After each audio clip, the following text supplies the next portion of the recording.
네, 저희는 정치본색 시작하겠습니다. 오늘 함께할 세 분 소개해드립니다. 정계환 대표 나오셨고요. 그리고 김성환, 김민아 시사평론가 세 분 나오셨습니다. 안녕하세요. 네. 안녕하십니까. 예, 어제도 잠깐 이야기했습니다만 한독수 권한대행이 이완규 씨를 법제처장을 헌법재판관으로 지명한 것, 이거는 모든 사람들이 지금 울분을 토하고 있는데 왜 이랬던 것이고 어떤 노림수가 있는지 하루 정도 지났으니까 조금 이제 안개가 걷히는 상황일 것 같은데요. 일단은 차근차근 보죠. 일단 이 사람을 철회시킬 수 있습니까? 지명한 사람을 국회가 민주당이 할 수 있는 뭐 방법이 있습니까? 이 사람이 지금 뭐 당적 보유했던 거 아니냐? 본인은 아니라고 얘기하더라고요. 본인은 아니라고 하고 국민의힘은 그거는 뭐 개인의 프라이버시이기 때문에 우리는 알려줄 수 없다 뭐 이런 식으로 이야기를 하는데 언론에는 뭐 당적을 보유한 적이 없다라고 얘기를 합니다. 국민의힘도. 예. 언론에 일단 그렇게 설명을 하는데 이건 뭐 정확하게 사실 파악을 할 수 없는 부분이죠. 그래서 정석대로 하면은 여기서 정석대로 하면은 원래는 이제 인사청문회나 이런 데서 거짓말을 하면 안 되는 데서 이제 확인해야 될 사항인데 그렇죠. 인사청문회를 열어주면 안 되는 거죠. 지금 상황은. 그렇죠. 인사청문회를 열게 되면은 이제 뭐 30일 내에 이제 하지 않을 경우에는 임명 강행할 수가 있기 때문에 그렇죠. 그래서 이제 인사청문회를 근본적으로 열면 안 되는 상황이기 때문에 이거 확인이 안 될 것이고 그럴 경우에는 사실은 정석적인 방법으로는 이것을 임명을 막을 방법을 근본적으로는 없는 거죠. 그래서 정석적이지 않은 방법으로는 가령 한덕수는 지금 이 지명을 한 사람이 임명 철회를 하는 게 가장 깔끔한 거거든요. 그런데 예. 본인은 지금 의지가 없기 때문에 한덕수라는 사람을 탄핵을 한 후에 후임의 의사를 물어서 지명 철회할 의사가 있느냐 이걸 이제 확인을 계속 해나가는 방법이 하나가 있는 것이고 두 번째는 법적 대응을 하면서 여기서 법적 대응이라는 거는 오늘 언론에 이제 여러 가지 얘기들이 나왔습니다만은 예를 들면 지금 당장 이제 하겠다는 것도 있지 않습니까? 지금 이제 권한쟁의 심판을 청구하고 가처분 신청을 동시에 내고 그다음 뭐 일부에서는 헌법소원도 얘기를 하고 여러 가지 방법을 통해서 이게 이제 어쨌든 간에 이 한덕수라는 사람이 지금 위헌적인 권한을 행사했다라는 게 헌법학계의 대다수의 지금 의견인 거잖아요. 예, 그렇죠. 오늘 언론을 보면은 그동안 보수적인 스탠스를 취해왔던 헌법학자도 이 부분은 위헌적인 어떤 권한 행사이다라고 평가를 하고 있는 상황이거든요.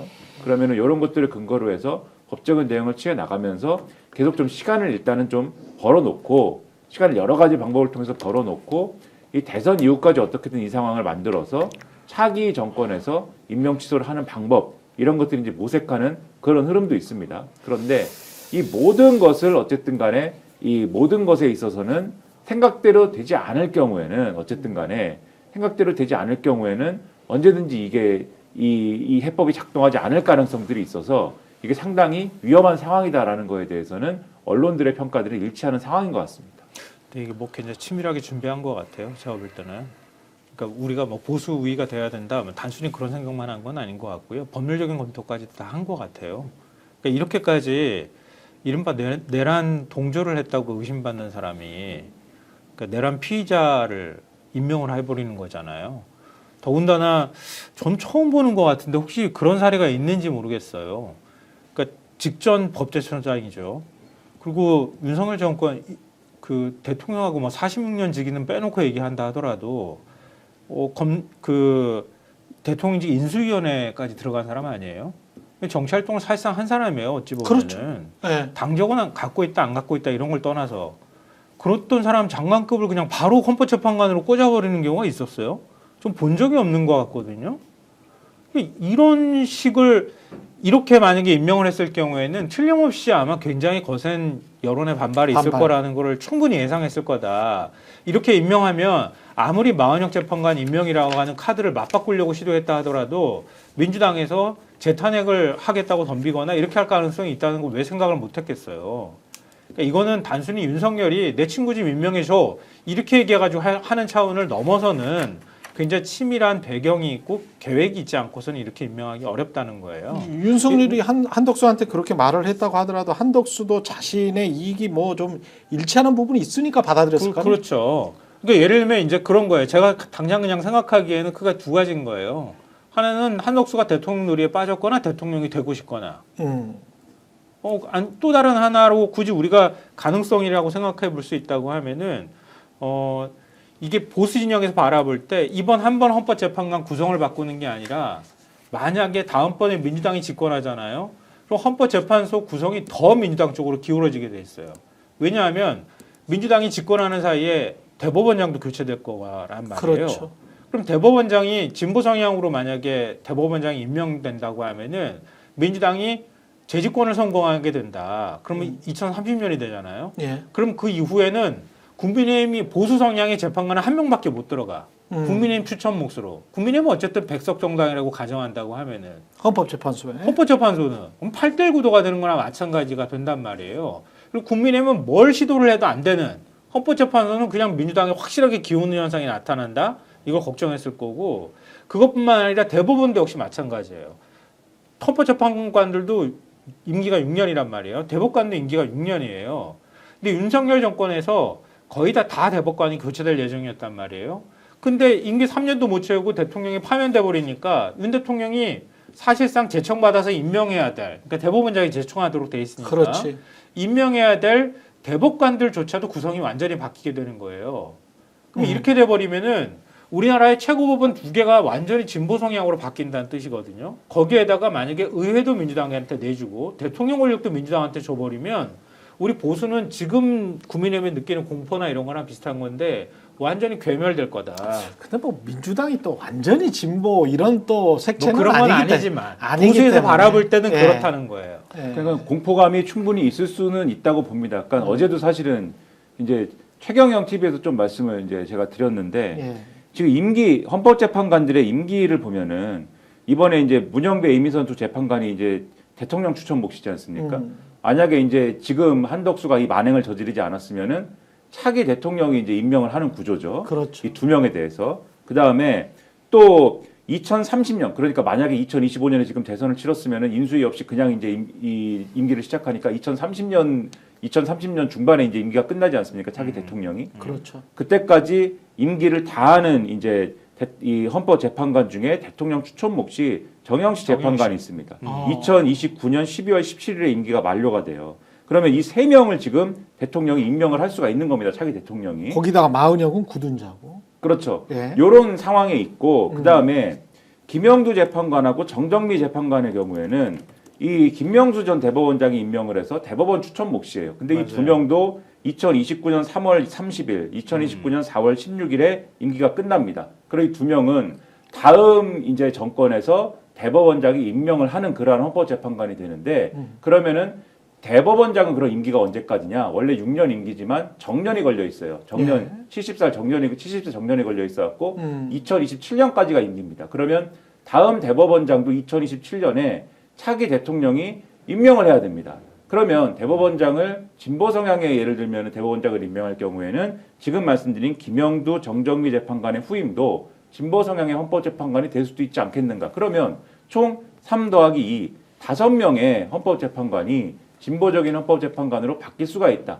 이런 의뢰를 보수 쪽에서는 할 법하죠. 그래서 최소한 지금 임명할 수 있는 2명의 대통령목 재판관이라도 한덕수가 임명을 해야 된다. 보수 성향으로 이런 이제 계산을 했을 법도 한데 여기서 심각한 것은 그 계산도 아주 고약하고 그 계산도 위헌적인 것이고 반헌법적인 것이고 차기 대통령이 행사해야 될 권한을 한덕수가 땡겨가지고 자기가 행사한 아주 이 만행인데 권한대행이. 그렇죠. 예. 여기다가 그게 이완규냐, 네, 그게 그렇죠. 이완규인 건 뭐냐, 이게 아주 악랄하다는 것이고요. 그리고 이 계획이 하루아침에 나온 것이 아니다라는 걸 어제도 말씀드렸는데 오늘 중앙일보 보도를 보면은 한덕수가 얘기를 하고 다녔다는 거예요. 이미 이전부터. 보도에 이렇게 되어 있습니다. 한덕수가 이 3명의 재판관 후보자를 지명한 거는 꽤 오래전 결정한 일이라고 한다. 지난달 24일 직무에 복귀한 뒤 그때부터 이 마은혁 재판관 후보자 임명과 동시에 대통령목 헌법재판관 후보자 2명을 지명하겠다는 의사를 핵심 참모들에게 밝혀왔다고 한다. 그리고 이것을 국민의힘 쪽에도 전해왔다라고 국민의힘 관계자가 얘기를 했다고 합니다. 그러니까 이때부터 얘기를 했으니까는 3월 30일, 31일 날 권성동 원내대표 이런 사람들이 어제 말씀드린 바와 같이 우리가 정부랑 협의해가지고 지명할 거야. 자꾸 한덕수 탄핵 얘기하면 우리가 지명할 거야. 그러니까 이때 얘기를 한 거죠. 그러면 한덕수가 그 앞단에는 뭘 하고 있었습니까? 탄핵 소추가 돼가지고 일을 안 하고 있었잖아요. 그렇죠. 그 기간 동안 이 생각을 해냈다는 건데 혼자 집에서 뭐 술 먹다가 해냈겠습니까? 어디랑 소통을 하고 이 생각을 해낸 거 아니겠습니까? 그럼 이 아이디어의 원천은 어디서 왔겠습니까? 윤석열로부터 왔다고 우리가 의심을 할 수밖에 없는 거죠. 굉장히 재밌고 중요한 말씀하십시오. 예, 예. 굉장히 재밌고 중요한 얘기를 하셨는데요. 한덕수가 헌재 결정으로 바로 직무복귀할 때 그때 밝힌 입장 보면서 제가 깜짝 놀랐어요. 대통령이구나 저게. 아니 직무에 다시 복귀하는 국무총리가 다시 권한대행이 되는 상황이면은 안정적으로 잘 관리하겠습니다. 이 얘기만 하면 되는데 무슨 국가 운영 비전을 발표하더라고요. 한참 동안. 이 사람이 뭐지? 대통령 취임사 하는 건가? 제가 그걸 들으면서 깜짝 놀랐거든요. 그러니까 그거 하면서도 이 사람이 완전히 대통령 놀이에 빠져버렸나? 이런 생각을 그 당시에도 했다고요. 그러니까 아까 제가 두 가지 가능성을 말씀드렸지만 하나를 덧붙이자면 이런 거예요. 내가 진짜 만약에 윤석열한테 나를 국무총리로 지금 뒤늦은 나이에 임명해줬으니까 감사함의 뜻으로 뭔가를 하거나 아니면 박지원 의원이 얘기한 것처럼 뭐 부인들끼리 서로 또 뭐 친하니 이런 소리도 나오잖아요. 그런 역량이라 할지라도 이런 결정까지 하지는 않는단 말이에요. 보통의 경우에는. 그렇지 않다면은 윤석열한테 단단히 뒷덜미가 잡힌 게 있나? 뭔가 잡히지 않고서야 어떻게 저렇게 행동할 수 있나? 그러니까. 그렇지 않으면은 내가 대통령도 해볼 수 있겠네 이런 생각했다는 것 외에는 달리 설명이 불가능해요. 아무리 자기가 무슨 보수에 뭐 나중에 뭘 한 10년 미래까지 내다보면서 보수를 어떻게 살려야 되겠다고 하는 막중한 책임감을 가졌다? 아니 한덕수라는 사람이 그런 사람이었습니까? 진보 보수 왔다 갔다 했던 그냥 관료잖아요. 근데 그 정도까지 자기가 무슨 보수를 살려야 되겠다는 생각까지 해가지고 지금 이번에 이렇게 무리수를 둔다? 상상하기 좀 어려운 시나리오란 말이에요. 앞서서 제가 말씀드렸던 두 가지 가능성이 아니고서는 이렇게 말도 안 되는 어처구니 없는 결정을 할 리가 없다는 거죠. 더군다나 이한규 같은 사람을. 거기다가 한마디만 제가 보태면 오늘 신문들 쭉 봤을 때 보수 언론에서는 이 한덕수 출마론을 약간 가능성을 두고 지금 해석을 합니다. 그러니까 저는 사실 웃긴 상황이라고 보는데 웃긴 얘기라고 보는데 한덕수 출마설을 그러니까 이게 전 과장된 얘기라고 보는데 이렇게 지명을 하고 나니까 국민의힘 쪽에서 한덕수가 왜 그랬지? 그러니까 아무리 이제 윤석열 쪽에서 뭐 아이디어가 있고 그렇죠. 그리고 무슨 뭐 말씀하셨듯이 무슨 뒷덜미가 잡혔든지 어쨌든지 스토리가 있던 간에 이게 어쨌든 무리한 일을 한 거지 않습니까? 무리한 일을 했는데 무리한 일을 왜 했지? 이걸 통해서 어쨌든 간에 보수를 내가 책임질 거야 라는 거를 뭔가 보여주면서 뭔가 다음 액션을 준비하는 거 아니야? 라는 기류가 형성이 돼서 그리고 저렇게 하면은 아마 민주당이 막 탄핵을 하고 이럴 것인데 그 다음 스텝이 뭐지? 국민의힘에서는 이 의심을 하는 거고 뭐 나오려고 하는 건가? 근데 마침 국민의힘에서는 변변찮은 대권 주자가 없단 말이에요. 그렇죠. 그러다 보니까 한덕수가 좀 해보겠다는 건가? 그럼 우리는 땡큐인 거 아니야? 이런 흐름이 있는 것 같은 그런 어떤 인식이 반영된 것 같은 보도들이 오늘 조선일보, 중앙일보, 동아일보 등의 일부가 있어요 지금. 맞아요. 그런 것들을 반영해 보면은 그리고 최근에 어떤 보도가 있었냐면은 아까 이제 3월 말의 상황을 약간 말씀드렸지 않습니까? 그 즈음에 어떤 얘기가 나왔냐면 한덕수 권한대행 측에서 만약 민주당이 탄핵을 한다면 나는 탄핵이 또 탄핵 소추돼 가지고 이게 직무가 정지돼 가지고 집에 있고 이렇게 하지 않고 사퇴를 그냥 할 것이다. 이런 얘기를 주변에 했다라는 얘기가 일부 보도가 됐거든요. 그러면은 국민의힘 쪽에서 어떻게 생각하는 거냐? 사퇴하고 그 다음에는 사퇴한 다음에 뭐 하겠냐 지금 대권을 가겠다는 거 아니냐? 이런 식의 이제 얘기를 하는 거 아니냐? 이런 이해가 있습니다 지금. 근데 일부 동아일보나 이런 데서는 밑에 이제 국민의힘의 반대쪽의 얘기가 나와요. 좀 요런 구상에 동의하지 않는 뭐라고 하느냐? 한덕수 총리가 이 정치 경험도 없고 이 별다른 뭐가 없는데 그렇게 했을 때 과연 그거 버텨낼 수 있겠느냐? 사실은 제 생각도 그런 건데 그 반기문 꼴 날 거거든요. 사실은 반기문 효과를 기대하는 흐름인 거예요. 국민의힘 내에서 이걸 기대하는 거는. 근데 반기문 효과라는 게 결국은 좋은 꼴 못 받지 않습니까? 그래서 저는 가능성이 크지 않다고 보지만 어쨌든 그런 기대까지 반영돼가지고 국민의힘 내에서 그리고 한덕수 쪽에서 이상한 기류가 있는 듯한 무슨 그런 기대를 하는 것도 사실이다. 저는 가능성이 높지 않다고 보지만. 중앙일보 거 잠깐 하나만 좀 소개해드리면요. 대선에 디귿자도 꺼내지 말라 한덕수가 얘기했다 그러잖아요. 그래서 총리실 관계자가 언론에 다 풀을 했단 말이에요. 근데 국민의힘에서는 상당수 사람들이 대선에 출마해야 한다고 얘기를 하고 있다는 거예요. 그래서 사실상 본인의 결심만 남았다. 국민의힘 관계자가 중앙일보 인터뷰에서 이렇게 표현을 해놨어요. 그러면 국민의힘은 막 이렇게 떠받드나? 그러니까 국민의힘 한덕수가 나오면 어떻게 되는 건가요? 그러니까 막 그 이렇게 안에 윤석열처럼 떠받드나? 그러니까 그 안에 네. 다 도토리 키재기 갖고 그렇죠. 도저히 안 될 것 같은데 어차피 질판인데 네. 그래도 한독수라도 나와야 뭔가 해볼 만한 게임이 되지 않겠어라고 하는 의원들이 꽤 있는 것 같고 그런 의원들이 한독수 쪽에 계속 뻔뽀질을 했을 가능성이 높다는 그리고 거지. 한덕수도 그런 생각을 충분히 할 수 있어요. 그 옆에서 보면서 아 윤석열도 대통령했는데 내가 총리를 2번이나 한 사람인데 내가 대통령을 못해? 쟤보다는 훨씬 잘해. 에? 거기다 국민의힘이 조금 좀 받쳐주면 혹시 몰라? 뭐 이렇게 생각할 수도 있지. 제가 볼 때는 한덕수 총리가 그런 식으로 나오면 네. 스픽스 전계환 대표님한테 죽습니다. 왜? 바로 죽는다고 봅니다. 아니 저격당해갖고 죽습니다. 저격도 있어. 노역이 제일 무서운 거예요 세상에서. 그 어제는 한덕수 왜 이 짓을 했지라고 하면서 국민적 분노가 끌어올랐지 않습니까? 저희들도 똑같이 동참을 했는데 하루 정도 지나면서 다시 생각을 해보면 일단 교란 작전은 성공했는데 어떤 목적이었을까? 지금 내란 사건과 관련돼서 수사받는 것을 좀 피해가려고 하는 것은 지금 윤석열이 파면이 됐기 때문에 내란 사건 수사가 속도를 굉장히 낸다. 그리고 이왕규가 거기 딱 입구에 있었단 말이죠. 자, 소환 조사를 했습니다. 영장을 신청 또는 청구를 하는 과정에서 이왕규를 임명함으로써 지금 누굴 제일 먼저 그러면 확실한 혐의를 가진 사람을 집어넣을 거냐라고 했을 때 애매모호한 상황. 윤석열로 직결되는 지금 수사를 좀 늦출 수 있다는 계산이 있었던 것 같고요. 제가 취재를 해보니 이제 용산 쪽에서는 확실하게 땡땡땡 수석이 주도를 한 것이 맞다라고 저는 이제 생각을 하고 있습니다. 그렇게 이제 전언하는 사람도 있으니까. 이제 그게 이제 첫 번째 내란 사건 수사에 대한 지연의 목적은 달성하고 있다. 충분히 교란을 시켰다. 두 번째는 민주당에서 이걸 그러면 어떻게 처리할 것이냐의 문제인데 어제는 탄핵해야 된다는 압도적인 목소리가 있었는데 여전히 민주당이 상황을 예의주시하는 듯한 느낌. 저는 굉장히 그게 불편하고 좋지 않죠. 왜 이걸 탄핵 안 해? 탄핵의 요건 다 갖췄다. 왜냐 대선일 지정되었고 마흔역 재판관 임명됐는데 왜 이게 주저하느냐? 주저하는 이유가 혹시라도 그러면 한덕수가 대선 후보가 될 수도 있으니까 이제 정책 탄압을 받은 코스프레를 할 거지 않습니까? 거기에 대한 고려를 해서 이걸 탄핵을 하지 않는다? 그럼 탄핵을 하지 않으면 어떤 명분으로 할 거냐? 법적으로 그러면 지금 마흔역 법적으로 이왕규를 임명하지 않을 길이 있느냐? 그 다음에 또 한부장 판사는 어떻게 되느냐? 이런 부분까지 같이 이제 걸려버리면 매우 위험한 게임을 해야 하는데 하나 이제 의존할 수 있는 거는 가처분 신청밖에 없지 않습니까?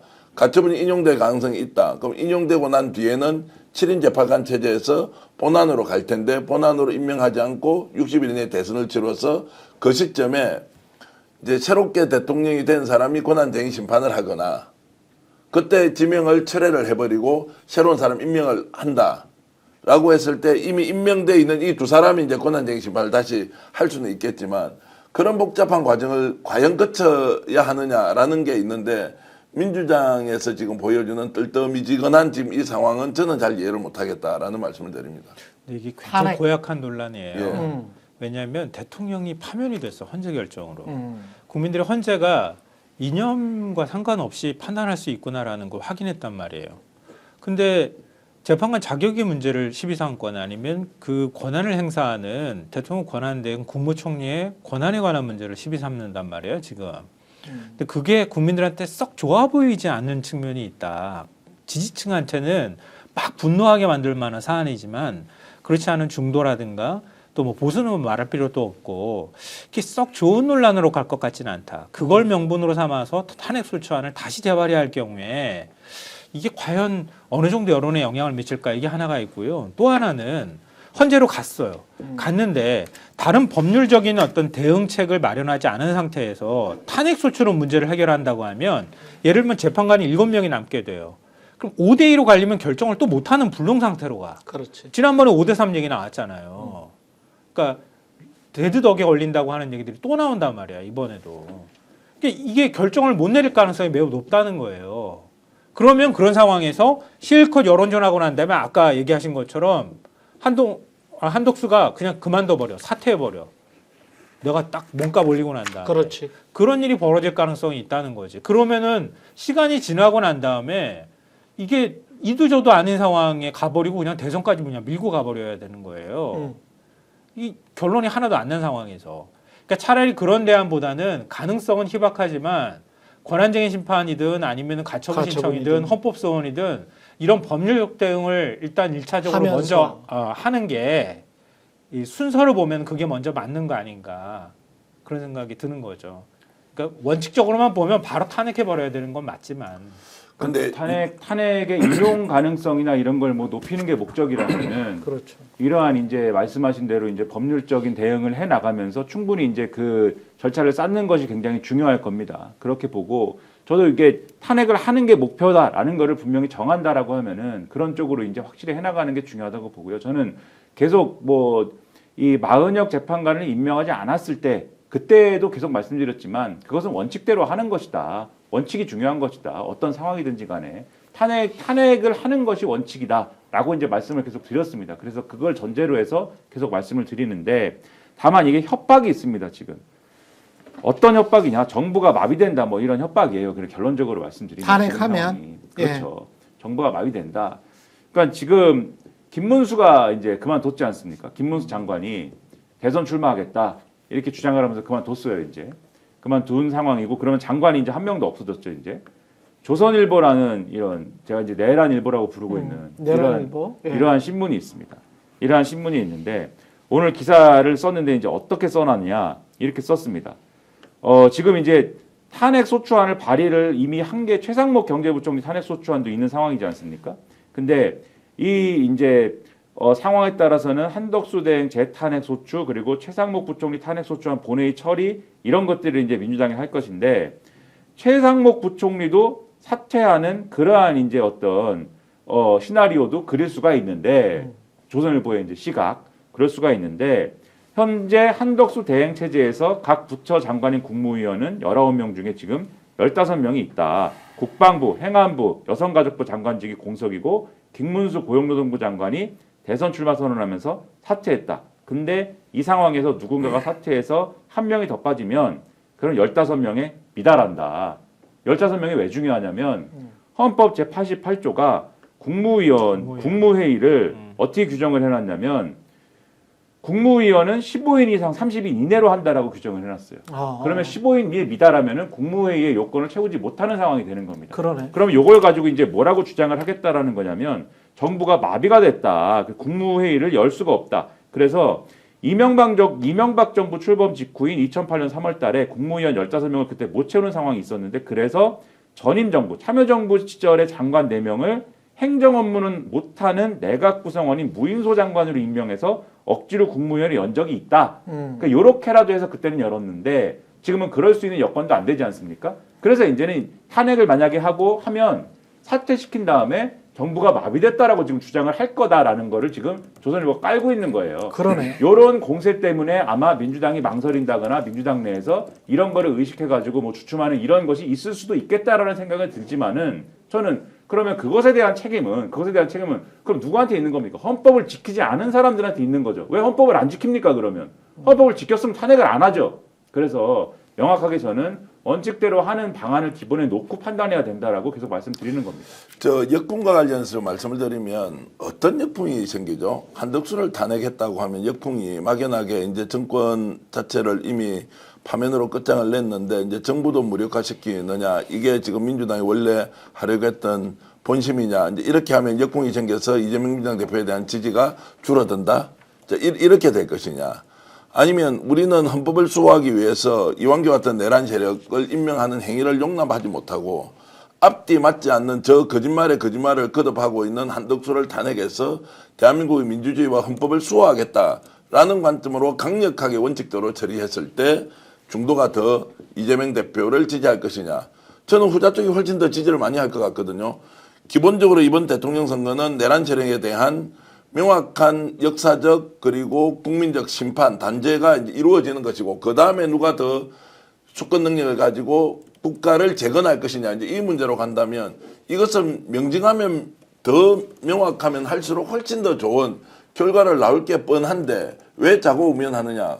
그래서 저는 지금 민주당에 있는 박땡땡 뭐 예를 들어서 정땡땡 김땡땡 그리고 강땡땡 같은 사람이 평소에 거리에 나와서 열심히 싸우지도 않으면서 거기에 들어가서 이재명 이렇게 하면 흔들립니다. 어떻게 됩니다. 지금 조심해야 됩니다. 역군부입니다. 라면서 하는 사람들이 이제 곧 이어서 저는 이름이 나올 거라고 생각하는데 이재명을 흔들고 있다고 저는 보는 거예요. 그러면 실제로 중도의 표심을 끌어오는 것은 지금 현 상황에서 한덕수를 탄핵하는 것이 맞느냐, 아니면 한덕수를 봐주고 엉터리같이 그리고 자신의 권한도 아닌 행위를 용납하고 넘어가면은 역시 민주당도 정권 잡으려고 미쳤구나.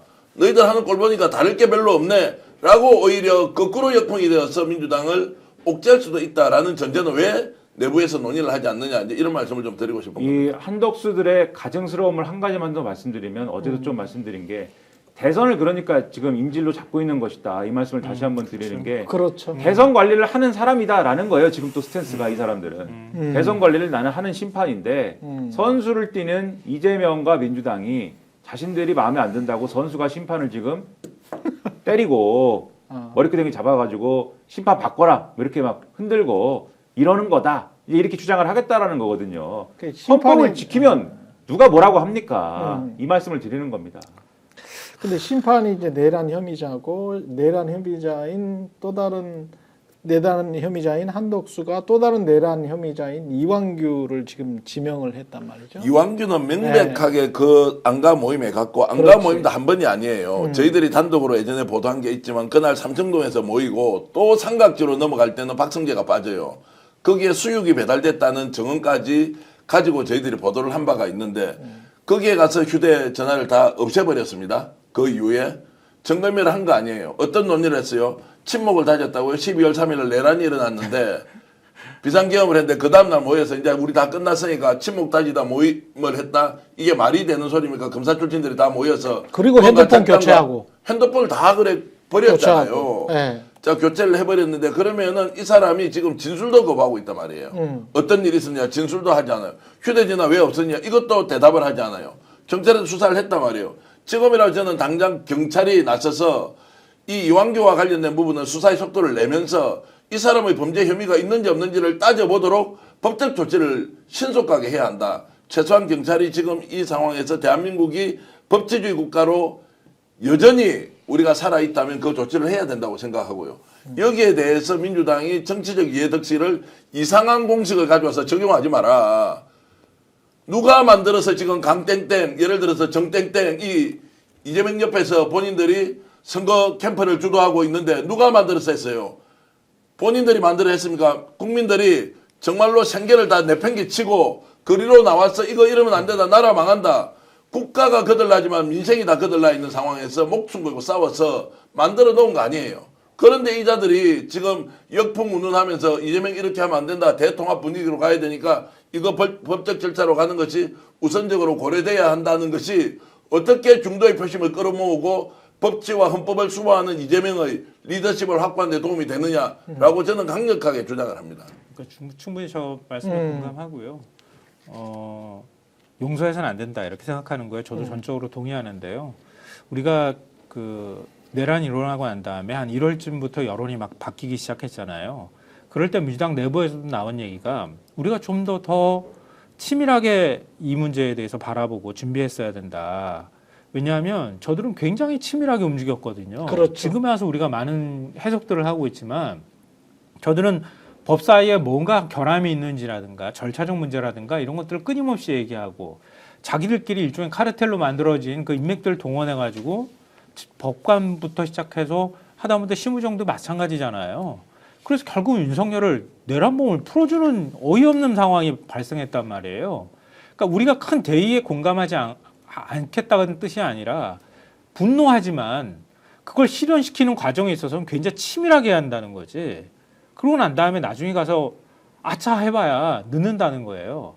그러니까 그런 차원에서 이런 얘기들을 한다고 좀 이해를 해주셨으면 좋겠고요. 그리고 이완규 같은 경우에는 아까도 제가 말씀드렸던 것처럼 기본적으로 헌법재판관 자격이 없는 사람이에요. 그렇죠. 이런 사람을 앞으로 헌법재판관을 임명할 거면은 그냥 법무부 장관 시켰다가 그냥 임명해버리지 뭐. 그렇지 않아요? 법무부 장관 시켰다가 그냥 헌법재판관으로 보내버리면 되잖아. 대통령 몫은. 다 그런 식으로 해도 된다는 뜻 아니에요? 그렇죠. 정당법에 오면 저촉 안 되고 정당 당정만 안 갖고 있으면 되는 거예요. 법적인 경력 오래되고. 이게 말이 되냐고. 이게 우리 사회에서 우리 사회에서 최저한도로 합의됐던 그 방식들에서 완전히 일탈하는 거예요. 심지어 일종의 헌법재판관인데. 네. 헌법재판관인데. 그러니까 지들이 탄핵 당했다고 해가지고 막무가내로 하는 거예요. 지금 내란 상황하고 다 똑같다고 저는 보는데요. 그런 것에 대해서는 다 공감해. 100% 공감하고요. 다만 이제 문제가 되는 것들은 검찰이 정말 검찰이나 공수처가 경찰이 지금 내란 상황 제대로 수사하고 있나? 수사 다 추춤해가지고 지금 다 맥이 빠져버렸어요. 그렇죠. 내란 특검이라도 가동되면 뭔가 기대할 수 있는 게 있겠지만 아까 그 안가해동도 마찬가지예요. 이완규가 국회 나가가지고 뭐라고 했습니까? 그때 왜 그럼 휴대전화 다 없애버리고 바꿔버렸냐? 일제히 다 바꿔버렸잖아요. 참석자들이. 그렇게 얘기하니까 뭐라고 얘기했냐면 너무 이게 어이가 없는데 박지원 의원이 질문하니까 증거인멸은 범죄를 저지른 사람이 하는 겁니다. 저는 범죄를 저지른 적이 없습니다. 이렇게 얘기를 했어요. 근데 이게 증거인멸죄라는 이게 거꾸로 증거인멸의 증거예요. 아니 범죄자가 범죄를 저지른 적이 있습니다라고 이야기를 하지는 않죠 국회에서. 아니, 그렇기도 하고 그 모임이 내란하고 상관이 없는 모임이라면서요. 근데 왜 휴대전화를 없애? 내란하고 상관이 있는 사람이 휴대전화를 없애면 증거인멸죄에 해당하지 않는 거예요. 그렇잖아요. 내가 피의자인데 내 휴대폰을 없애는 건 증거인멸이 아니란 말이에요. 자기 방어권 행사라고요. 근데 다른 사람한테 증거인멸을 하라고 하거나 다른 사람이 관여가 됐을 만한 사람인데 관여가 됐지 않았는데 증거인멸을 해버리면 그거 증거인멸죄가 해당이 되는 거예요. 거꾸로 말하면. 이거를 법제수장 법리에 밝다고 하는 사람이 버젓이 얘기를 해. 국회 가가지고. 이 얘기는 거꾸로 말하면 어떤 방식으로든 자기가 내란에 관여가 돼 있다고 인정한 것이나 다름이 없는 얘기를 한 거예요. 이완규를 어떻게든 그러니까 지금 지명하고 임명은 다른 거잖아요. 임명은 이제 국회에서 지명을 한 사람들 인사청문회 한 다음에 그거는 대통령이 임명한 절차만 남아 있었기 때문에 마은혁은 권한대행이라고 할지라도 한덕수가 권한대행이라고 할지라도 마은혁의 임명은 소극적인 행위이기 때문에 그냥 임명하면 되는 것이고 그래서 그 임명은 우리가 받아들이면 되는 것이고 네. 지금 지명은 일종의 이제 월권을 한 거 아닙니까? 권한대행이 그럴 권한이 없는데 그리고 한덕수 본인도 나한테는 그럴 권한이 없다. 그래서 나는 지명을 못 한다라고 했잖아요. 임명 못 한다라고 했잖아요. 근데 그것보다 더한 지명을 해버렸거든. 임명보다 더한 지명을 해버렸기 때문에 게다가 이제 이걸 이완규란 말이야. 그러면 아까 그 어떤 분이 말씀하셨던 것처럼 이걸 좀 시간을 질질 끌면서 최대한 질질 끌면서 다음 대통령이 지명 처리를 할 때까지 계속 펜딩할 수 있는 방법은 없나요? 그 어떤 분이 이제 전데 예. 아까 처음에 이제 헷갈려서 그래. 누가 30일까지 버틸 예. 수 있는 거지. 그러면. 예, 그래서 이제 그 말씀을 이제 드린 게 아까 이제 법적인 이제 가처분이나 이런 걸 내면서 이제 네. 시간을 끄는 방법, 그 다음에 인사청문을 접수를 안 하면서 지금 우원식 국회의장은 인사청문 요구를 접수를 안 하겠다는 거 아닙니까? 그렇죠. 그 접수를 안 하는데 근데 다만 이것도 이제 그러면 상대편에서 그러니까 지금 장군 멍군을 하는 거잖아요. 상대편에서 뚫을 수 있는 방법을 지금 강구를 하는 건 뭐냐면 국회의장이 접수를 안 하겠다라고 의사표시를 한 것이지만 그냥 사무처 가서 내겠다. 아, 국회 사무처 가서 내겠다. 네. 그냥 이렇게 뚫겠다. 그럼 뭐 어쩔 거냐. 뭐 이러고 있어요, 지금. 그러면 30일 지나면 자동이다. 그렇죠. 아. 근데 이제 이게 상식적으로 근데 국회의장이 안 받겠다고 하는데 비켜요 이러고 내는 것도 웃긴 거 아닙니까? 그렇지. 그래서 그것도 이제 어쨌든 끌 수 있을 만큼 끌고 나서 만약에 그렇게 강행 접수를 하게 되면 그 끄는 과정에서도 어쨌든 간에 그러니까 이건 탄핵 얘기와는 변론으로 하고 그렇죠. 탄핵 얘기는 탄핵 얘기대로 가고 그렇죠. 예, 탄핵 얘기와 변론으로 이완규는 어떻게든 막아야 되니까. 그렇죠. 예. 이거를 왜냐면은 이런 얘기를 하면 또 탄핵을 해야지 무슨 개소리를 하고 있어 막 또 이렇게 말씀들을 하세요. 어저께 보니까. 그래서 탄핵 얘기는 탄핵 얘기대로 가고 이걸 이제 뭐 접수를 그냥 해버리게 되는 그 시점을 계속해서 딜레이를 시키고 접수를 하게 되면 또 국회에서 인사청문회를 안 여는 거죠. 안 여는데 30일이 되기 전까지 어쨌든 버티는 것이고 예. 30일이 넘어가면 이제 다시 인사청문 요구를 하고 나서 5일 내에 이제 할 수 있다 이 얘기를 지금 하는 거잖아요. 그렇죠. 국민의힘 쪽은. 그렇죠. 예. 버티는 데까지 버티면서 중간에 계속 수사를 할 수 있도록 수사를 이완규에 대한 결격 사유를 찾아낼 수 있도록 수사를 할 수 있도록 이렇게 이제 유도를 하는 것이 굉장히 중요하고 만약에 아까 말씀하신 대로 굉장히 이제 의심스러운 게 많지 않습니까? 그렇죠. 그러니까 그런 것들에 대한 어떤 결정적인 어떤 증거나 이런 것들이 나오면 네. 국민적인 어떤 그러한 어떤 여론의 호소를 하는 수밖에 지금 없는 상황인 것이죠. 이런 방식으로 해서 지명 처리를 어떻게든 간에 국민 여론에 의존해서라도 유도하는 그러한 방식을 또 하나 쓴다. 이러한 이제 절차 이런 것들을 얘기해야 되는 시점인 것 같습니다. 그리고 이자는 헌법재판관으로서의 그 소양도 없어요. 보면은 예. 지금까지 헌법을 어기는 얘기만 해왔습니다. 보면은 이 어저께 이제 오늘도 이제 조선일보 지면에 보도가 되어 있는데 조선일보가 이 자가 이제 이완규라는 자가 했다는 얘기나 이런 것들을 많이 보도를 했습니다. 그러니까 전 소양에 대해서도 말씀을 드리면 이 자는 어쨌든 뭐 형사법 전문가일 수는 있어요. 검사를 했고 예. 뭐 유학도 갔다 왔고 했으니까. 예. 근데 최소한 헌법에 무슨 전문성이 있어야 될 거 아닙니까? 헌법에 전문성이 없어요. 없어. 이 권한대행 체제에서 지난번에 최상목이 2명의 재판관을 임명을 했지 않습니까? 최상목 권한대행 체제에서 3명 임명을 해야 되는데 2명만 임명하지 않았습니까? 근데 그러고 나서 국무회의가 난리가 났잖아요. 그랬죠. 국무회에서 들고 일어나고 하지 않았습니까? 국무위원도 아닌 법제처장이 나는 국무회의의 회의를 느낀다. 이런 발언을 한 당사자가 이완규거든요. 근데 그리고 나서 최상목이 워낙 이제 욕을 많이 먹고 나서 알겠습니다. 그럼 형님들 말씀 잘 들으면서 앞으로는 살겠습니다. 이렇게 했잖아요. 예. 그때 주로 법률적인 조언을 받은 게 이제 이 이완규를 통해서 받았다는 거예요. 법률적 조언을. 그리고 그때 이완규가 조언한 것들이 다 뭐였느냐. 마은혁 재판관, 마용조 대법관 후보자 임명하지 말아야 된다. 임명을 안 하는 게 맞는 것이다. 왜냐하면 한덕수가 돌아올 경우에 그리고 한덕수가 돌아올 때 한덕수에 대한 탄핵이 각하될 경우에 당신이 임명한 거 다 무효가 될 수 있다.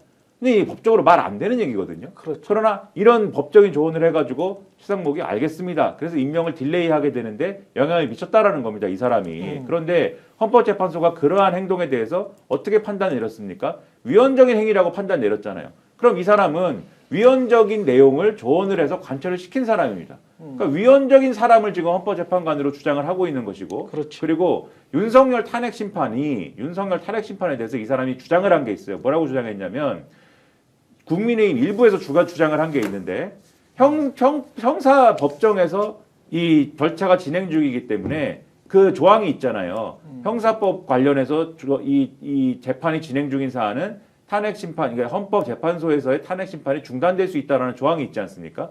이 조항이 있기 때문에 윤석열 탄핵 심판도 중단돼야 된다라고 주장한 사람이 이 사람입니다. 말도 안 되는 주장이죠. 그렇죠. 근데 이 주장을 또 당당히 했습니다. 그러니까 소양도 없는 사람이에요.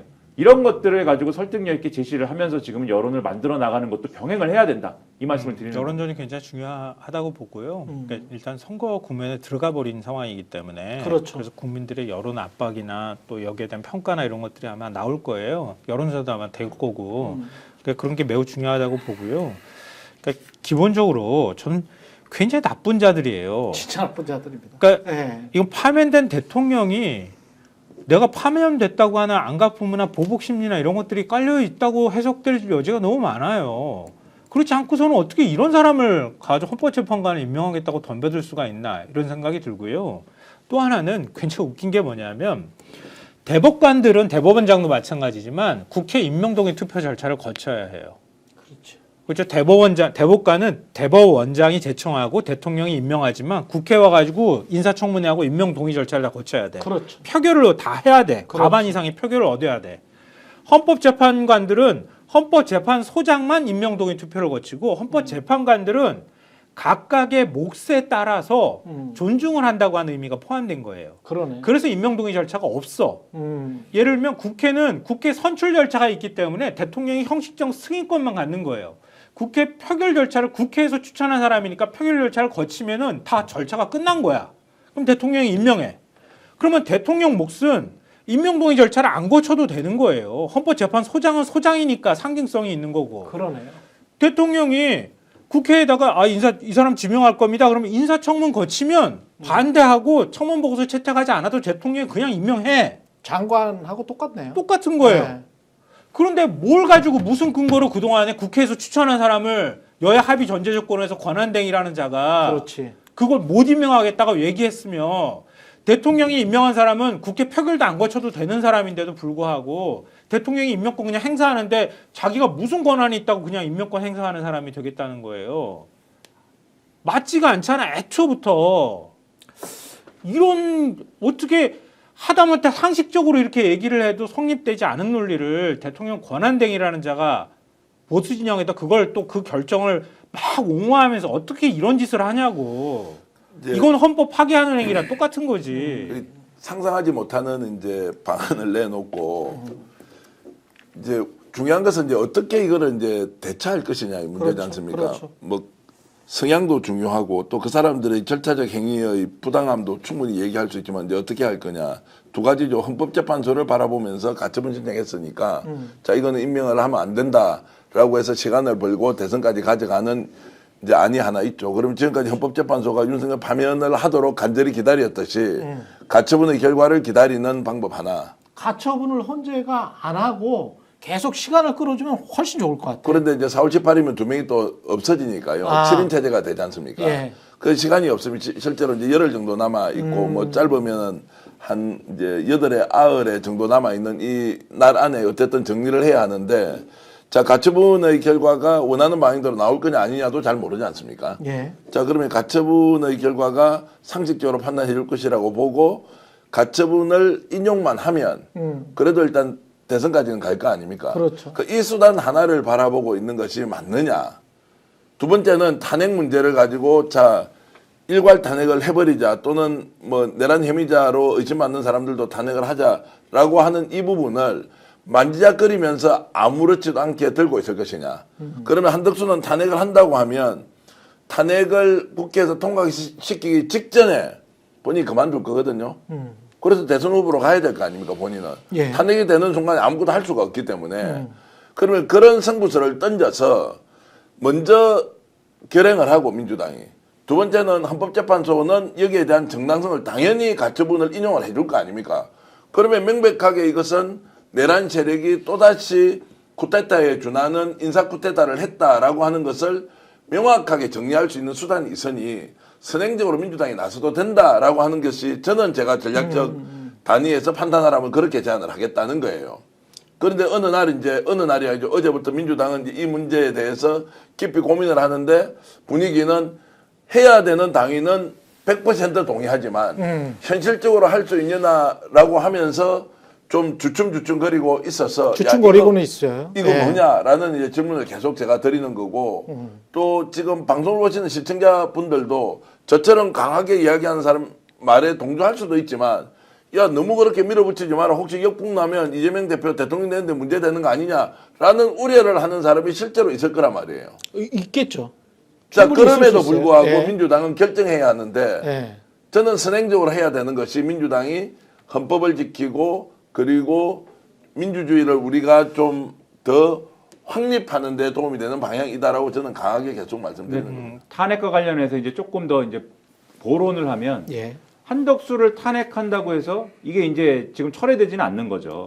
이미 한 행위니까. 그렇죠. 철회되지는 예. 않고 그 다음에 오는 권한대행에게 물어야 되는 거죠. 할 거야 안 할 거야. 근데 이제 하겠죠. 고집을 하겠죠. 그럼 또 탄핵이죠. 또 고집을 하겠죠. 또 탄핵이죠. 그러니까 이거는 철회할 때까지 하는 것이고 결과적으로는 근데 다 한다고 하면은 이제 그라운드 제로가 되는 겁니다.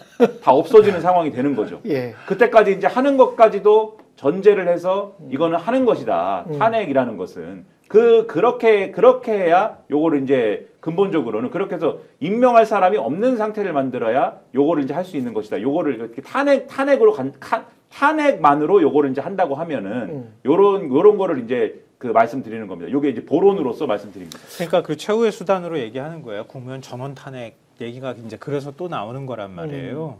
근데 그런 건데 그러니까 이전에 대통령이 장관 지명할 때도 역시 마찬가지지만 지명 철회하는 경우는 극히 드물거든요. 그러니까 결국 당사자가 사퇴하는 수순으로 가는 게 사실 제일 깔끔한 방법이잖아요. 그러니까 이완규가 스스로 사퇴하게 만드는 여론의 압박이나 이런 것들이 일단 병행돼야 한다. 그 말씀드리고요. 그다음에 지금 가처분하고 권한쟁의 심판 얘기 다 나오는데 청구인 자격이 자꾸 문제가 되잖아요. 지금 청구인 자격이 국회가 자격이 없다고 하는 해석이 되게 많아요. 왜냐하면 국회 권한을 침해한 게 아니라 예를 들면 국회가 추천한 재판관을 임명하지 않았을 경우에는 권한쟁의도 가능하고 가처분도 가능하고 다 한단 말이에요. 왜냐하면 국회 권한을 침해당한 거잖아요. 그렇지. 임명하지 않음으로써 예를 들면 공정한 헌법재판을 봐도 권리를 침해당한다고 해서 국민이 내는 경우는 가능하지만 국회는 사실 인사청문회라든가 이런 절차를 지키는 것에 대해서 어떤 권한을 침해당했다거나 어떤 법익의 침해가 있다거나 이렇게 될 거를 얘기를 하는데 일단 다수는 청구인 자격이 없을 가능성이 높다고 보는 거예요. 그러면은 가처분을 인용하고 자시고 할 것도 없이 청구인 자격이 없어서 각하야 이렇게 나올 가능성이 많다는 거지. 그럼 그걸 안 하기 위해서는 굉장히 정밀한 법리를 만들어서 정말 국회가 청구인 자격이 있다는 거를 확인받을 수 있어야 한다. 그 준비 작업을 민주당이 지금 하고 있는지 잘 모르겠어요. 전 했으면 좋겠고요. 왜냐하면 지금 현실적으로 할 수 있는 방법이 그거밖에 없는 거잖아요. 헌법소원을 내거나. 그러면은 탄핵으로 넘어가게 되는 거는 그건 그 다음에 또 강수를 두는 것이니까 결국 아직까지 시간은 남아 있고 왜냐하면 인사청문회도 거치고 경과보고서 다시 받을 기간도 있으니까 한 달의 시간이 남아 있잖아요. 그리고 여론 압박은 계속 압박해 들어가고 이런 작업을 동시에 같이 했으면 좋겠다. 그러니까 어설프게 내 가지고 그냥 청구 자격 없어가지고 확 기각해 버리면은 쓸 수 있는 카드가 휙 하고 사라져 버리는 거거든요. 그러니까 그런 면에서는 여러 법조인들이나 정말 헌법학에 뭐 굉장히 전문성을 가지고 있는 학자들이나 이런 사람하고 치밀하게 법리를 만들어가지고 헌법재판소가 받아들이게 해줘야 한다라고 생각해요. 지금 말씀을 오해를 하실까봐 제가 이제 계속 말씀드리면 이게 무슨 선택지가 한 4개 있는데 그 중에 하나를 선택하는 문제가 아니라는 겁니다. 4개를 다 하는데 예를 들면 4개가 있으면 방법이 4개가 있으면 4개를 다 하는데 탄핵부터 무슨 뭐 이런 법적 대응까지 다 하는데 다 하는 거예요. 다 하는데 그 각각의 것들을 실효성 있게 한다는 게 전제인 것이고 지금 말씀하신 이제 권한쟁의 심판 청구 이런 것도 논리를 어떻게 만들 거냐. 사실은 이제 논리 구성이 어렵죠. 그래서 이제 처음에 나온 얘기는 제가 기억하기로는 그런 논리였거든요. 이게 권한이 없는 사람이 권한이 없는 지금 권한대행이 권한을 행사함으로써 헌법재판관을 무리하게 지금 지명을 하는 바람에 대통령 몫의 헌법재판관을 지명을 하는 바람에 국회가 이제 의무에 없는 인사청문회를 열게 되어서 그게 이제 일종의 권한 침해다 이런 논리였는데 지금 말씀하셨듯이 그렇게 가면은 이게 각하될 가능성이 있다라고 하는 지적이 있어서 또 다른 논리로 그러면은 예를 들면은 이 권한이 없는 헌법재판관, 권한이 없는 어떤 방식에 의해서 지명된 헌법재판관으로부터 재판을 받게 되는 어떤 국민 입장에서 헌법소원을 낸다든지 이런 여러 가지 지금 논리를 고민하는 쪽들이 또 있는 것 같아요. 제가 오늘 보도가 나온 거나 또 시민사회들의 고민, 시민사회에서의 어떤 고민이나 이런 걸 쭉 보니까 그래서 굉장히 다각적으로 지금 법적인 대응들도 이루어질 것 같다. 그러니까 이게 하나를 선택하는 개념이 아닙니다. 권한쟁의 심판 청구도 있고 헌법소원도 있고 있는데 둘 중에 뭘 할 거냐 이게 아니라 동시다발적으로 다 하는 겁니다. 그런 국면일 것이다. 이렇게 말씀드립니다. 고민스러울 것 같기는 해요. 제가 그 대통령 선거 앞두기 전에는 어떤 탄핵이랄지 이런 거에 관해서 굉장히 그 원칙대로 그냥 탄핵해야 된다라는 이야기도 드렸었고 최상목 같은 경우도 그렇고 한덕수도 탄핵하는 거에 관해서 전혀 마음속으로 꺼려지거나 구애받지를 않았는데 이게 제가 보기에는 이 사람들이 마치 거미집을 치고 들어와 하고 있는 것 같은 느낌이 확 들거든요. 제 감각으로는 그렇습니다. 그래서 인질극이에요. 인질극이에요. 오늘 환율 보세요, 이거. 그러면서 들어와라고 하고 있고 거기서 들어오면 이게 어떤 판이냐면 이게 윤석열과 김건희 판으로 가야 되거든요. 국민의힘 리꼬르 윤건희 당 이렇게 가야 되는데 이 판에 이 짜실한 전투예요. 어떻게 보면 대선이라는 큰 일, 정권 교체라는 큰 일을 앞두고는 굉장히 좀 뭐 짜실해요. 짜실합니다. 이완규라는 인간과 한덕수라는 인간은 그 정도로 취급해줘야 될 인간들이 아닙니다. 사실 조물애기들이야. 우리 역사에 있어서. 근데 이 인간들을 처리함에 있어서 이 인간들이 누가 시켰는지는 모르겠습니다만은 이거를 지금 거미처럼 거미집을 만들어 놓고 있다는 느낌이 들고 거기에 들어가서 하는 행위는 민주당이 할 수 있는 행위는 탄핵이거든요.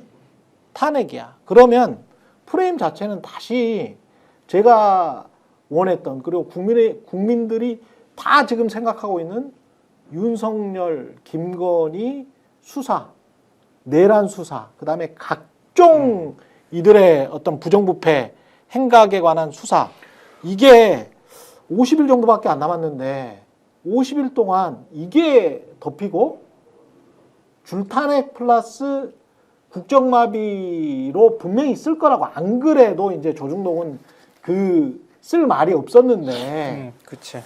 그것 때문에 이제 굉장히 고심하고 있는 게 느껴집니다. 그러니까 오늘도 시동을 거는 게 뭐냐면 어제 한덕수가 트럼프랑 전화를 했지 않습니까? 그렇지. 열심히 한다는 거예요. 한덕수가 나라를 그동안은 뭐하고 지금 그 3년 동안은 뭘 하고 예. 그리고 이 한덕수만 살려놓으면 뭐든지 다 해결될 것처럼 굴더니 한덕수가 어쨌든 탄핵 기각이 되고 돌아와서 한 게 뭐가 있습니까? 아무것도 그렇죠. 없이 팡팡 놀다가 예. 이완 물론 이제 미국하고의 뭐 이런 뭐 조율도 필요했겠지만은 이완규 투표일 지정하고 이완규 집어넣고 밀어넣고 이러고 나서 이제 트럼프랑 어저께 딱 전화를 한 거예요. 트럼프랑 전화를 해가지고는 뭐 원스톱 쇼핑이라는 등 무슨 근데 그 통화의 결론이 뭐 좋습니까? 방위 분담금까지 다 통합해가지고 너네들한테 요구할 게 굉장히 많아 이 얘기 한 거거든요. 그렇게 얘기를 한 걸 가지고는 오늘 어떻게 포장을 하는 거냐면 오늘 아침 신문에서 조선일보가 내란일보가 어떻게 포장하는 거냐면은 야 한덕수 드디어 일을 시작했다 뭐 이런 거예요. 그리고 이렇게 열심히 일을 시작했고 뭐 이렇게 하는데 그 프레임을 이제 어떻게 만들어 나가는 거냐면 그 열심히 일하는 한덕수 탄핵하는 겁니다.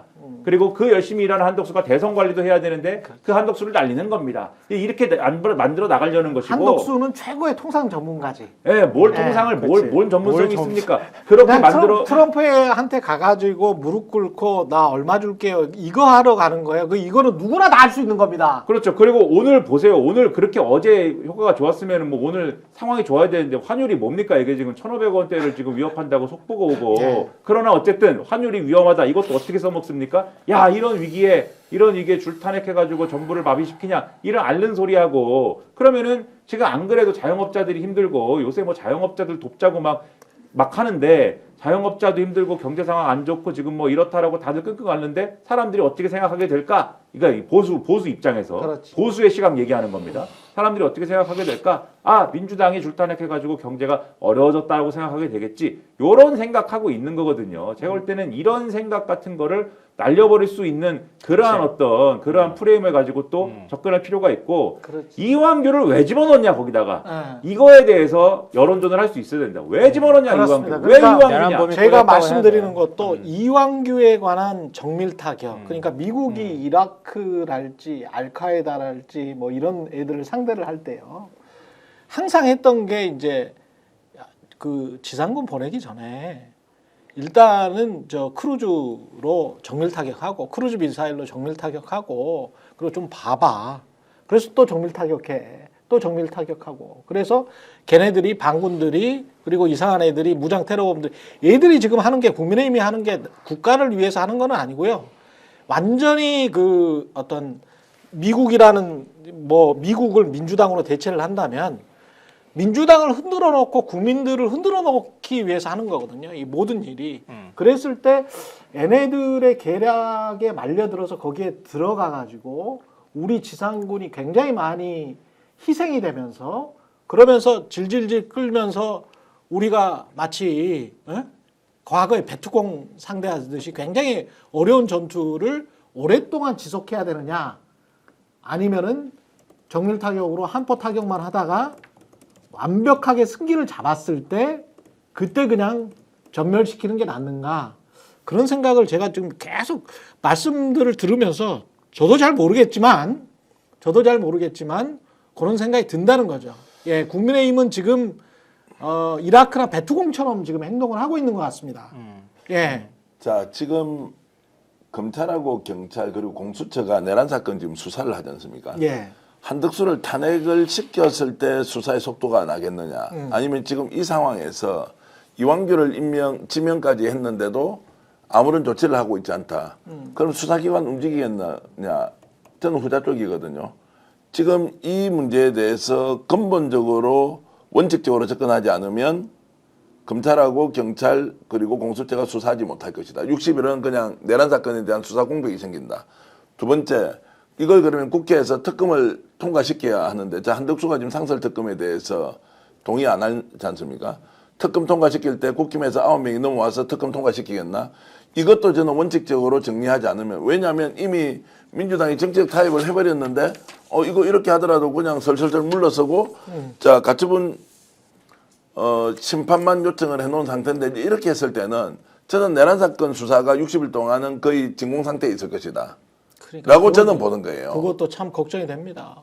실제 그렇게 지금 가고 있다. 왜냐하면 자 헌법을 수호하는 세력이 이 문제에 대해서 법치를 지키고 정확하게 범죄 혐의가 있는 사람한테 수사를 하도록 강제하고 사회적 분위기가 그렇게 가야 되는데, 그렇지. 완전히 지금 오답노트가 아니고 거꾸로 정말로 그 뭐 답을 만들어 놓고 그걸 억지로 우기고 있는 집단한테 무력화되고 있는 상황에서 어떤 수사기관이 수사를 할 수 있느냐. 그러면 이게 정확하게 김주현 수석이 저는 주도를 하고 있다고 생각하는데, 자 용산의 김주현 민정수석이 주도하고 있는 결국에는 내란 사건에 대한 수사를 어떤 식으로든 지체하거나 윤석열, 김건희가 여기에서 우회하거나 빠져나갈 수 있도록 하는 이 게임에 그대로 빠져드는 거다. 그러면 한편으로는 한덕수를 탄핵함으로써 시킴으로써 오는 후폭풍이 있는 거 아니냐. 이거보다는 저는 이것을 아무런 조치하지 않고 그대로 말려 들어가는 순간 내란 사건 수사는 없어진다. 절대로 수사기관들이 움직이지 않을 것이다. 라고 하는 이제 걱정이 있기 때문에 이걸 양당 간에 잘 판단을 해야 한다. 그리고 지금은 대선 국민으로 접어들었기 때문에 이재명 대표가 어떤 결정을 내리면 거기에서 동의를 안 해줄 수가 없는 상황이잖아요. 네. 야, 이건 또 뭐냐. 뭐 이렇게 생각하면 저는 굉장히 답답하다. 오늘 아침에도 누군가 한 사람 통화를 하면서 야, 원래 이런 게 정치냐? 그럼 우리가 왜 미친 듯이 왜 싸우고 있지 지금? 뭐 이런 이야기를 이제 주고받았는데, 어쨌든 지금 말씀드리고 싶은 것은 내란 사건 수사는 60일 동안은 그냥 올스톱 상태에서 그대로 방치될 것이다라는 생각이 듭니다. 근데 뭐 우리 이제 듣기 싫어하시니까 조선일보 얘기, 아까 이제 김민하 평론가도 그 얘기했잖아요. 전략을 잘 짜야 된다. 이거는 여론전하고 법률적인 대응, 그리고 정치적인 여러 가지 대응. 정치적 대응에는 뭐 그 탄핵안도 포함되는 거고요. 그런 것들 다 어떻게 병행하고 어떤 순서로 가는 게 좋을지 이런 거 하고, 그다음에 민주당이 굉장히 정보를 잘 파악해야 돼요. 그러니까 이완규 후보자를 그러니까 자료를 많이 확보해야 돼요. 그렇죠. 제보도 많이 받고. 왜냐하면 박근혜 대통령이 당선자 신분일 때 한나라당 몫이었던 이동욱 재판관을 헌재 소장에 임명하려고 했었어요. 이동욱 기억난다. 근데 인사청문회 거치면서 뭐 30가지가 넘는 의혹이 제기되면서 사퇴했단 말이에요. 그러니까 그런 시나리오도 있을 수 있어 사실은. 그렇죠. 그러니까 이완규가 구린 게 많으면은 확 털어가지고 대선 국면에다가 확 이슈를 확 던져버리는 거야. 그것도 있을 수 있지. 이것도 방법이 된단 말이에요. 그러면서 대통령이 되면 이완규를 탄핵시키겠다. 그렇게도 할 수 있고. 이렇게도 할 수 있는 거지. 오히려 역으로. 네. 네. 그러니까 그렇게 해버리면 오히려 헌재 재판관들이 저런 사람 어떻게 받아 이런 분위기가 만들어질 수도 있지. 그렇지. 역으로 보면. 네. 그러니까 이거는 또 국민의힘이 썼던 전략이기도 한데 이번에 2명 재판관 임명했는데 한 명의 경우에는 사실 큰 논란이 지금 없잖아요. 현직 재판관이 부장 판사이기도 예. 하고 고법에. 함성훈. 예. 근데 지금 이완규는 굉장히 논란이 많잖아요. 한 명은 그냥 받아들이고 한 명은 그냥 쳐버리는 거지. 이것도 하나의 방법이 될 수도 있어요. 그렇죠. 그러니까 그런 것들에 대해서 여러 가지 준비 작업들을 민주당이 정중동으로 해야 된다. 예. 그러니까 방식들을 계속 여러 방식들을 구사할 필요가 있다고 하는 거고요. 그리고 아까 조선일보 얘기했었는데 딱 이게 보수 전략으로 보여요. 제가 볼 때. 오늘 조선일보 일면 머리가 트럼프 한대인과 28분 통화 상황 좋다 이거고요. 그 밑에 있는 기사가 더 재밌었는데 대통령 할 일 하는 한대행 요동치는 전국 이거고 사설 제목도 재밌는데 그거하고 연결해서 이해하시면 돼요. 사설 제목이 헌법 보루 헌재 놓고 끝없는 충돌 이렇게 돼 있어. 지금 그 한덕수가 헌재 재판관 2명 임명하는 거를 헌재를 놓고 다툼을 벌이는 걸로 지금 얘기를 한단 말이에요. 둘 다 잘못했다는 거예요. 그리고 이제 한덕수는 끊임없이 일하는 그렇지. 정통 관료 이런 식으로 이제 포장을 해주고 있는 겁니다. 계속 보호관세나 이런 거 그렇습니다. 대응하는 역할, 선거 관리 업무하는 역할, 뭐 산불 무슨 뭐 대응하는 거, 뭐 추경 얘기, 최성목이 지금 분위기 잡잖아요. 벌써 10조라고. 계속 그거 가지고 여론전하면서 그렇지. 밀고 갈 거란 말이에요. 그거를 정교하게 때리는 작업들을 해야 된다는 거지. 시간이 아직 없는 건 아니니까. 야, 진짜 참 국민으로 민초로 살기 어렵습니다. 요즘 내 참 보면 이렇게 정말로 100년에 한 번 올까 말까한 기회. 예. 저는 뭐 역사청산, 적폐청산 다 떠나가지고 우리 민주주의를 일구어 왔다고 생각하는데 그것의 민낯을 그대로 보는 것이고 그 위에서 정말로 권한을 가진 자들이 군림하면서 국민들을 지배하고 그들이 뭔가 법적으로 몰렸을 때 어떤 방식으로 법기술을 뿌려서 빠져나가는지 어느 순간에는 얼굴에 철판 깔고 부끄러워하지도 않고 그렇죠. 당연히 내가 사는 것이다 해놓고 하는 저 모렴치를 보면서 나라를 완전 근본을 뒤바꿔야 한다. 오히려 보수 정치, 뭐 진보 정치 이렇게 나누어서 하지만 민주당이 실제로 그냥 보수 정당이고 여기에 진보 정당이 나와서 대한민국의 일종의 이념 스펙트럼을 새로 짜야 될 만큼 왔다. 이제 이들에게 모든 것을 소위 말하는 전문가 집단한테 맡기는 이 국가를 국민국가로 만들어야 한다. 이런 생각까지 이제 드는데 이런 좋은 기회를 왜 민주당은 못 살리고 현실적으로 이런저런 어려움 때문에 자 이해할 수밖에 없는 아니 내가 적극적으로 행동하기 어려운 현실이 있으니 그래도 좀 상황을 예의주시하면서 신중하게 보자라고 하는 이 방식에는 저는 참 동의하기 어렵습니다. 예. 여기까지 하겠습니다. 지금 속보 들어온 게 그나마 그래도 좀 나은 소식이네요. 국회의장 우원식 국회의장이 대선 동시투표 개헌이 어려워졌다. 그래서 개헌은 대선 후에 논의하자. 왜 저렇게 많이 까먹습니까? 우원식 의장은. 물리적으로 어려워졌을 겁니다. 사전 투표하고 이런 거 애초부터 사실 물리적으로 애초부터 어려웠어요. 힘들었어. 저 조언했던 참모 누구예요? 우원식 의장이 갖고 있는 조언 이미지 다 까먹고 수박으로 몰리고 그리고 비명계들이 다 나서가지고 막 그거 잘한다고 개헌하고. 근데 우원식 의장 제가 지금 설명해 주면은 제가 오히려 야단 맞겠죠? 더 이상 얘기 안 할래요. 왜 의장이 저런 카드를 던졌는지 배경이 있기는 하더라고요. 배경이 있겠죠. 네. 예. 여기까지 하겠습니다. 예. 인터넷 비교원 최대 128만 원의 혜택을 놓치지 마시기 바랍니다. 인터넷 신규 가입할 때는 48만 원 드리고요. 휴대폰 구입 최대 50만 원, 정수기 렌탈 최대 30만 원입니다. 알뜰폰터는 휴대폰 새로 장만 없이 현재 쓰고 있는 휴대폰의 통신사만 변경하면 최대 30만 원의 혜택을 돌려드리겠습니다. 인터넷 성능은 뭐 거기서 거기고요. 현금 혜택만 잘 비교해 보시기 바랍니다. 비교원은 23년 동안 60만 명의 누적 가입자 983억 원의 누적 현금 사은품을 지급했고요. 그리고 개인정보 보안도 철저해서 한 건의 보안 사고도 없었습니다. 8억 원 이상의 보증보험을 가입해서 한 분도 억울한 일 없도록 준비된 인터넷 비교원입니다. 인터넷, 휴대폰, 정수기 비교원은 비교원에서 하시기 바랍니다. 전액 100% 현금으로 혜택을 받을 수 있고요. 타사보다 적다 그러면 차액의 150% 보상 제도도 실시하고 있습니다. 현금 사은품 혜택 원치 않는다. 55인치 삼성 TV 선택 가능하고요. 자세한 내용은 1670-2571 또는 네이버에 인터넷 비교원을 검색하시고 상담 신청하시기 바랍니다. 함께 할수록 더 큰 혜택, 지인 추천할 때마다 최대 4만 원 모바일 상품권을 드리겠습니다. 그리고 정치 성향은 어떻게 결정되는가? 여러분, 나와 다른 정치 성향을 가진 지인들, 태극기들까지 이해할 수 있습니다. 예. 왜 저렇지? 미국의 정치학자 3인이 공동 집필한 정치 성향은 어떻게 결정되는가? 그 내용을 자세히 실었습니다.